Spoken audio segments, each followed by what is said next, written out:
Hi everybody, Dale Shagrin, Director of Education at Care One Hospice, back to you with the second part of our series, Hospice and Coping with COVID-19. We got overwhelmingly positive response on the first video. There was response from assisted living personnel, nurses, doctors, family members. Everybody wanted to share the video and told us how much they enjoyed and got benefit out of using it as a tool. So today's video features Theresa Hennessey. Theresa comes to us with a vast array of experience as a social worker. She's our lead social worker here at Care One.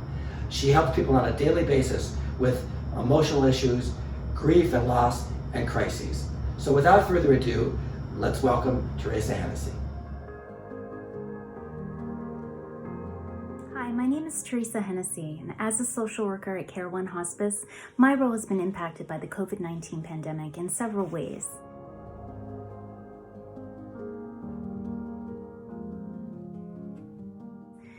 Residents in assisted living facilities are not able to access the communal areas and engage in social activities as they once did.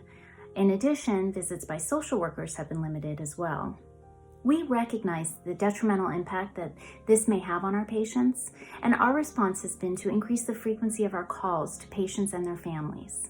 In this way, we're able to monitor their well-being, provide more social interaction and reassurance, and to help them process their feelings during this difficult time.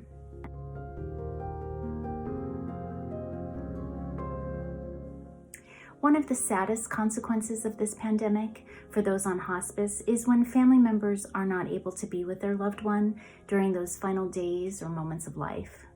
We as social workers are there to support those family members in their grief and help them process their thoughts and feelings about the loss of that opportunity to be with their loved one. And also to reassure them that our hospice staff and facility staff were able to be there in their place.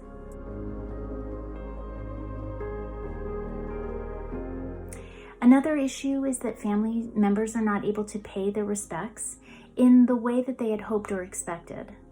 The number of people that are allowed to attend funerals are very limited, and those celebrations of life and remembrances are not quite what people had hoped for. And that's where we as social workers, particularly during that bereavement period, are available to reach out to family, process those feelings, and just be there for support. These are just some of the ways we as social workers at Care One are addressing the emotional needs of our patients and their families during this difficult time.